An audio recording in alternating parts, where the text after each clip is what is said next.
What's going on, guys? Today I'm going to be showing you how to make an incredibly delicious meatball sandwich.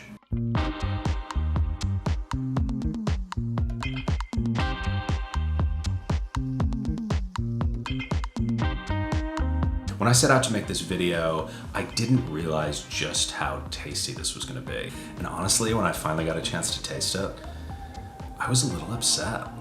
I don't know why. It's also surprisingly straightforward. We're gonna make a meatball with dill, chilies, and toasted garlic. We're gonna put that on a roll with a dill mayo, pickled red onions, and baby arugula. I know, it's so simple, right? But it's so good.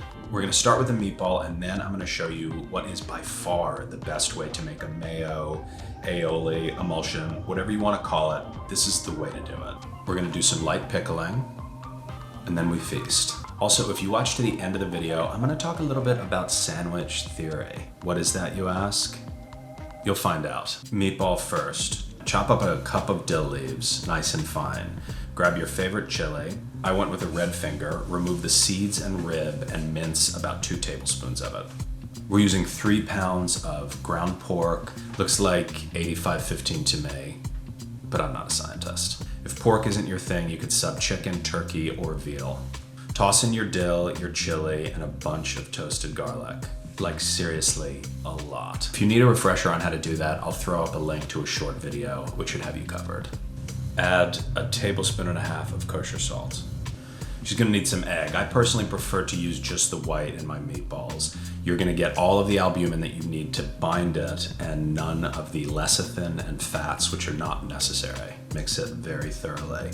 I like to work the mixture a little bit. If you were to just mix enough to incorporate the ingredients, you would get a meatball that was crumbly. But the more you mix it, the more it stays together. We call this tack. We're definitely not looking to create an emulsified sausage here. Think a hot dog. But I do think a little tack does a meatball good. Now is a great moment to preheat your oven to 450 degrees and cook a little nug of your mixture to taste for seasoning. Form little handfuls of the mixture into balls. You could weigh them or use an ice cream scoop to keep them consistent, but I went rogue. Cook them for about 18 minutes. You want to give them a flip halfway through. Onwards to dill mayo.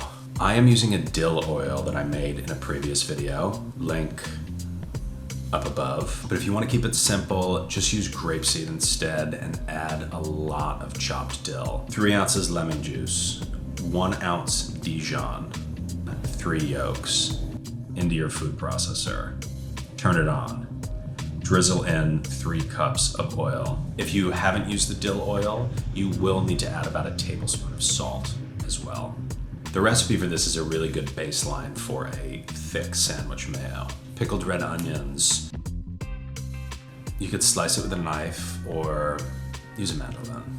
I like to bridge the divide between a full-on boiled vinegar pickle and a fresh pickle. What I do is season the sliced red onion with salt and a little bit less sugar. Star anise, because I love star anise.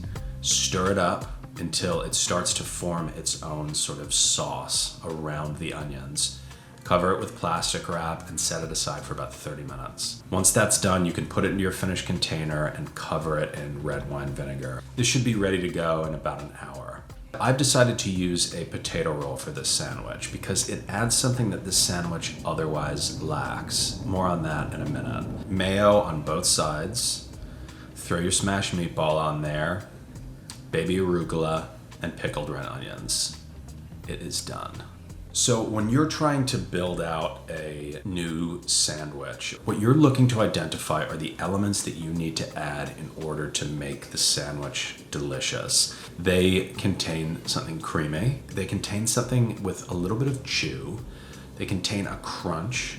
They contain something that is acidic, and they have something sweet. If you think about any of the great sandwiches, you'll realize that they all have all of those components on different levels. What the sandwich really lacked was sweetness. I often try to use the bun to make up for other things that might be lacking. I elected to go with a potato roll, and that is because they're very sweet. It really rounds the sandwich out.